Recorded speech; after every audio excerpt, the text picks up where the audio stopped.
لاهور کې د ترهګرۍ مخنیوي عدالت حافظ سعید ته د غیر قانوني پندونو په 2 کیسونو کې په مجموعي توګه د 11 کاله قید سزا اورولې ده. حافظ سعید د جماعت الدعوه ډلې مشر دی او دا ډله د پاکستان د حکومت لخوا کلدم ګرځول شوې ده. حافظ سعید ته په یو مقدمه کې د 15 کاله او په بله کې د 14 کاله قید سزا اورول شوې ده.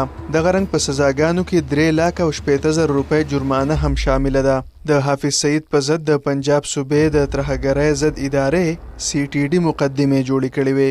دا په داسې حال کې دی چې حافظ سعید د وړاندې نه په جیل کې دی او په بیلابیلو مقدمو کې خپله سزا تیروي. په حافظ سعید او لشکر طیبه وسلوالې ډلې 2008 کال کې په ممبئی کې د ترهګریز برید پلانولو تور لګېدلی، څه کې چې د 1.5 سل نه زیات کسان وژل شوي وو. ولې حافظ سعید په ځان د لګېدلو تورونو نه انکار کوي.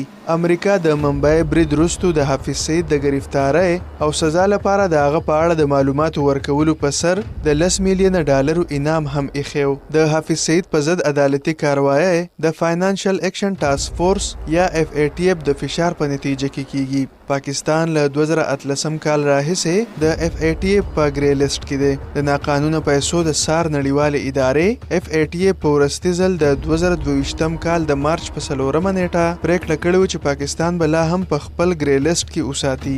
FATF ویلي چې په راتلونکو 4 میاشتو کې به د پاکستان کارکردګۍ ته بیا کتنه کوي.